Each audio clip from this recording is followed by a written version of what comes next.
इलाही को बुझा सकता है कौन, किसका हामी हो खुदा उसको मिटा सकता है कौन। अमीनुल हक भाई की जानिब से अस्सलामु अलैकुम।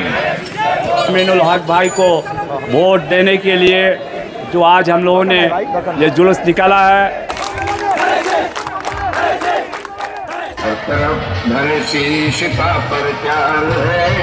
अमीनुल हक भाई का बेड़ा पार है। কালসি হত্যাকাণ্ডে জড়িত তল্লাশি। বাংলাদেশের একমাত্র স্মার্ট সিটি বসুন্ধরা এখন আরো নিরাপদ, আধুনিকতায় আরো এক ধাপ এগিয়ে।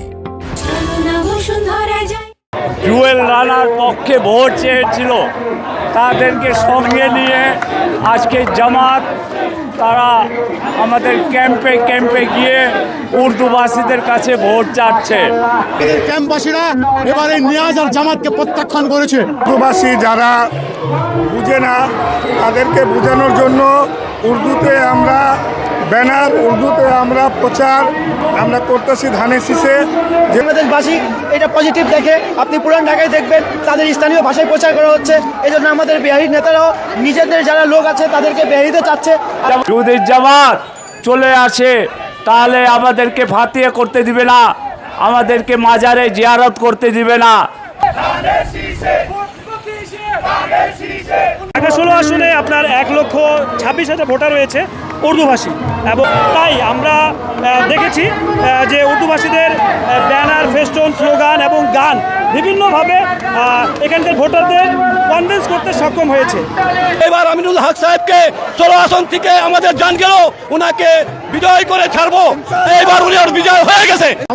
अमीनुल हक भाई को वोट देने के लिए जो आज हम लोगों ने ये जुलूस निकाला है, इसमें हमारे माँ बहनों, भाइयों, मेरे तंजीम के साथियों ने जो शिरकत की, इसके लिए आप तमाम को मेरे तंजीम USP YRM की जानिब से तहे दिल से शुक्रिया अदा करते हैं।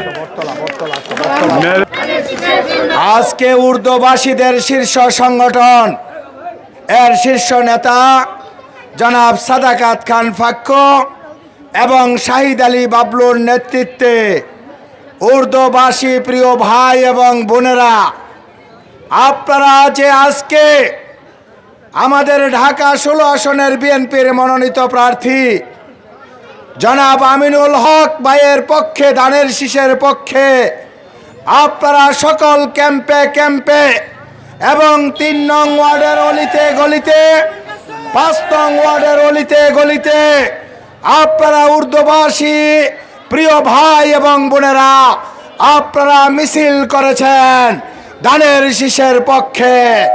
এই কারণে ধানের শীষের প্রার্থী এবং ঢাকা মহানগর উত্তর বিএনপির সংগ্রামী আহ্বায়ক জনাব আমিনুল হকের পক্ষ থেকে উর্দুভাষী প্রিয় ভাই এবং বোনদেরকে শুভেচ্ছা এবং অভিনন্দন। আপনারা যারা উর্দুভাষী আছেন, আপনাদের জন্য আমাদের জননেতা জনাব আমিনুল হক নির্বাচনী ইস্তেহার ঘোষণা করেছেন।